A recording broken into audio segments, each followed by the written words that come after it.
Cletus McFarland. What a debut this guy just had at Rockingham. And here is the part nobody saw coming. An ex-NASCAR legend has come out and apologized for everything he said before the race. In his own words, it was a smack on his face. He went from saying, "Don't come here if all you are is an internet sensation because you've got no place on a racetrack," to publicly eating every single one of those words and saying, "He slapped me and smacked my face. He shut my mouth after what Cletus achieved." That is a massive swing in one weekend. Before we get into it, welcome to NASCAR Hub. Hit that like button and subscribe. We are pushing hard for 1,000 subscribers. And if you live and breathe NASCAR every single week, you are exactly where you need to be. Let's get into it. So here is what actually happened. Saturday at Rockingham started off looking like just another curiosity story. A YouTube star with a huge audience, a lot of doubters, and an RCR ride that many traditional fans thought he had not earned the normal way. But by the end of the day, the story had completely shifted.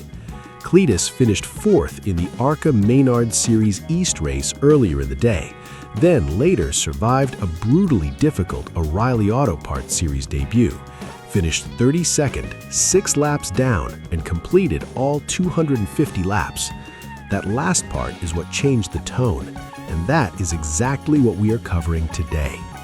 Now, before the green flag ever dropped, the criticism was already loud. Kyle Petty's pre-race rant was about as blunt as it gets. In a March segment, he argued that NASCAR should not open National Series doors just because somebody is popular online. He said drivers who are only internet sensations have no place on track at this level. His broader point was that NASCAR is supposed to be elite, that people should climb the ladder through racing merit, not audience reach. Whether you agreed with him or not, he set the stakes sky high before Cletus ever turned a lap at Rockingham. And honestly, a lot of people understood why. Garrett Mitchell, Cletus McFarland, did not arrive here with the normal resume. He came into 2026 with just 4 ARCA starts from 2025 and then a truck debut at Daytona. He also carried the baggage of that truck race ending in an early self-spin. So when fans saw Richard Childress Racing hand him an O'Reilly ride, many of them did not see a development story. They saw a marketing move. That is what made Petty's criticism land so hard.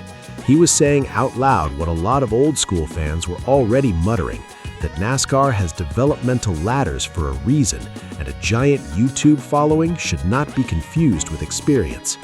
But then Saturday happened, and suddenly the story got a lot more complicated. The first thing that changed the mood was the ARCA East race. Earlier that same day, Cletus ran 4th, his first top 5 finish in any NASCAR-sanctioned event. Motorsport Oracle reported he drove a clean race, kept the number 30 mostly out of trouble, and climbed to 4th in his best result yet.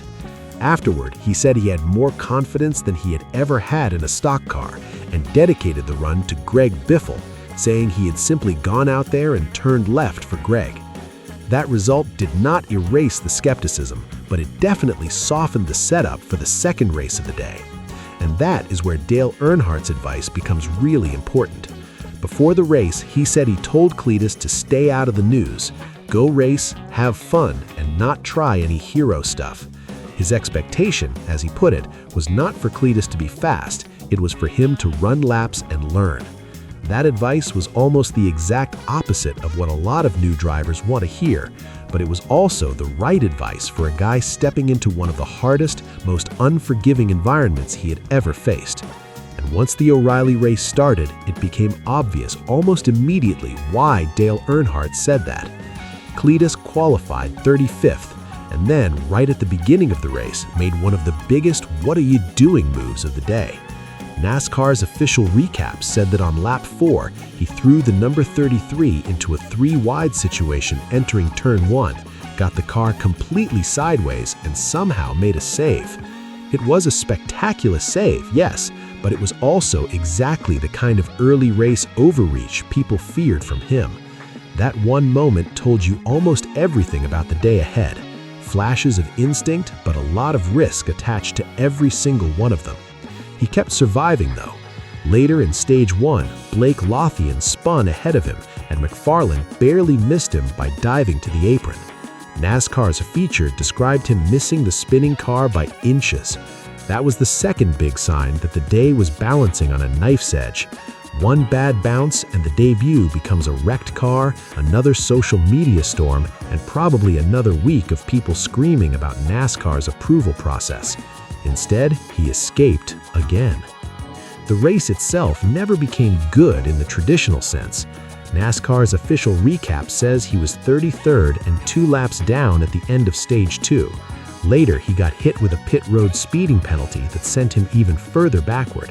He had numerous half spins, then a full spin on lap 206 that brought out the 7th caution of the race, and by the end, 32nd, 6 laps down. If you judge the day purely by result and rhythm, it was a rough race. There's no way around that. But here is where the whole thing flips. Despite all of it, the penalty, the spins, the awkward moments, the pace deficit, he finished. He did not destroy the car, he did not wipe out half the field, he did not become a rolling hazard for the leaders. He completed all 250 laps at this level on this track with this little experience. And that was enough to change the way some veteran eyes judged the entire day. Kyle Petty did not issue a formal written apology or some dramatic walkback statement, but on air he absolutely ate his words. After the race, he said that if you're going to criticize, you also have to give credit. Then he added, Cletus did what he needed to do. He ran every lap, he didn't tear anything up, he didn't really get in anybody's way, and that's what he needed to do to shut up guys like me. That is not just a softened opinion, that is a full public reversal in tone. And then it got even better.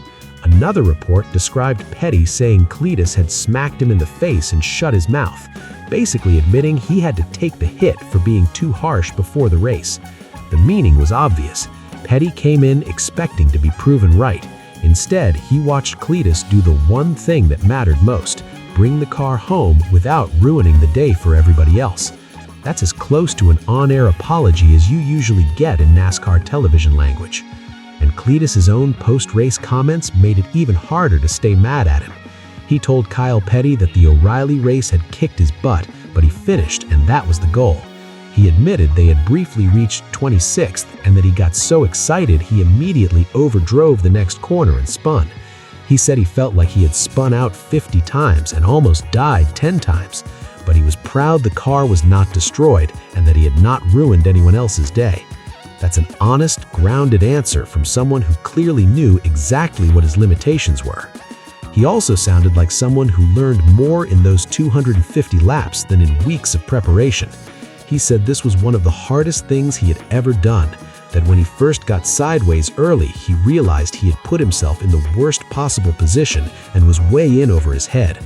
But later, he said he learned from following guys like Jesse Love, that just watching their lines made him realize how wrong he had been attacking corners all day. That's the kind of growth weekend teams actually want from a driver at this stage. And it wasn't just Kyle Petty who softened after the race. Justin Algyre, the 2024 O'Reilly Series champion, praised Cletus afterward too. Motorsport quoted him saying Cletus did a great job, that he had put in the effort and that he did exactly what he needed to do. Algyre also said he had no problem racing with him that day, and that even if Cletus only runs one more race or 100 more, he respected the way he handled a really difficult situation. That's not small praise coming from a series regular who had every reason to be cautious about a crossover driver entering his field. Mark Martin also came away impressed. A report on the reaction to Rockingham said Martin agreed that Rockingham was an exceptionally difficult place for someone with Cletus's experience level to tackle, and simply getting through the weekend there said something important. That matters because Martin is not the type to hand out approval cheaply. Now, nobody serious is pretending Cletus was suddenly great. He wasn't. The result was 32nd, the pace was rough, the penalty hurt him, the spin hurt him. RCR Vice President Danny Lawrence even told Motorsport, "We need to be better," and admitted NASCAR still might want to see another race before approving Talladega, because the day did not include everything NASCAR wanted to evaluate, including a proper live pit stop sequence. That's a realistic, sober team assessment. But that's exactly what makes Petty's reversal more meaningful. He was giving Cletus credit because the result was glamorous. He was giving Cletus credit because the job at hand was not go run top 15. The job was don't embarrass yourself, don't wipe out the field, don't make everyone regret this. And when you judge the debut through that lens, Cletus actually passed the test better than many expected. So what does the future hold? Cletus joked after the race that all the internet talk had almost made him think maybe he shouldn't come back, then immediately followed it with, "Psych, see you guys in 2 weeks at Talladega." The confidence is still there, but RCR sounded more cautious than Cletus did.